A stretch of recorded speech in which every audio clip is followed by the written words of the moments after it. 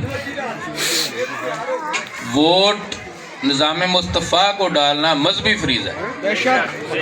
کیسے؟ کیا آپ سب جو یہاں مسلمان ہیں وہ تمام مسلمان جن کا ایمان ہے حضرت محمد صلی اللہ علیہ وآلہ وسلم پر, کیا ان کا ایمان مکمل ہوتا ہے اگر وہ نظام مصطفیٰ پر ایمان نہ رکھے؟ کیا آپ کو لگتا ہے کہ نظام مصطفیٰ میں آپ کی جو پرابلم ہے, جو آپ کی معاشی بدحالی ہے اور جو اس ملک کے مسائل ہیں ان کا حل نہیں ہو پائے گا؟ اور ان کے پاس حل ہے جو 76 سالوں میں نہیں کر سکے, وہ اب کیا کریں گے؟ کس کو یقین ہے کہ یہ مسائل وہ حل کر سکتے ہیں مغرب زدہ جمہوریت سے؟ کبھی بھی نہیں کر سکتے. اگر کر سکتے ہوتے تو میں کرونا کے دنوں سے کتاب لکھ رہا تو میں نے آبزرو کیا کہ انہوں نے ہوا کیا ان کے ساتھ کرونا میں. آپ ایک واقعہ دیکھا آپ نے حضرت ابوبکر حضرت عمر رضی اللہ تعالیٰ عنہ کے دور کا. انہوں نے ایک سوٹ پہنا, زیب تن کیا اور وہ دربار میں آئے تو کسی دوست نے, کسی مسلمان مومن نے ان سے کھڑے ہو کے پوچھا کہ آپ نے جو یہ لباس پہننا ہے اور یہ جس کپڑے کا بنا ہے وہ کپڑا مال غنیمت سے ایک ایک چادر سب کو ملی تھی, جبکہ آپ کا یہ لباس ایک چادر سے بننا ممکن نہیں ہے. تو یہ دوسری چادر کہاں سے؟ وہ خلیفۃ المومنین, وہ بادشاہ وقت کے, اور ایک عام آدمی سوال پوچھ رہے. تو یہ کرونا کے دنوں میں لاکھوں لوگ مر گئے. کسی بھی ملک کے اندر کسی بھی صدر, وزیر اعظم, کسی ہیلتھ منسٹر کو کوئی جا کے پوچھ نہیں سکتا کہ بھائی آپ کیا کر رہے تھے, آپ کہاں تھے, یہ لوگ مر گئے. کیوں؟ کیونکہ یہ مغرب زدہ جمہوریت, اسلامی جمہوریت نہیں ہے. اسلامی جمہوریت میں آپ سوال کر سکتے ہیں. اسلامی جمہوریت میں حضرت عمر رضی اللہ تعالیٰ عنہ نے سارے جو آپ کے محکمے ہیں وہ چلا کے دکھائے, بنا کے دکھائے. محکمہ نیب کس نے بنایا؟ محکمہ مال, محکمہ زکوٰۃ, یہ کس نے بنایا؟ محکمہ جیل خانہ جات, محکمہ محصولات, یہ کس نے بنائے؟ یہ انگریز بعد کی پیداوار ہے. یہ سارے حضرت عمر رضی اللہ تعالیٰ عنہ نے بنائے تھے. تو یہ سب جو آج مغربی جمہوریت جن اصولوں پہ چل رہی ہے اور وہ جن محکموں کو لے کے اپنی ساری حکومتیں چلا رہے ہیں, یہ سارا جو ایک سسٹم ہے یہ حضرت عمر رضی اللہ تعالیٰ عنہ نے بنا کے دیا تھا نظام مصطفیٰ کے. تو آج ہمارا کیوں یقین نہیں ہے کہ نظام مصطفیٰ پاکستان کو چلا بھی سکتا ہے, یہ معاشی بدحالی کے گڑھے سے نکال بھی سکتا ہے اور تعمیر و ترقی کی طرف بھی لے کے جا سکتا ہے؟ میرا تو ایمان ہے, اور آپ کا جس کا ایمان نہیں ہے وہ ہاتھ کھڑا کر کے بتائے, اور وہ مجھے یہ بھی ذات بتائے.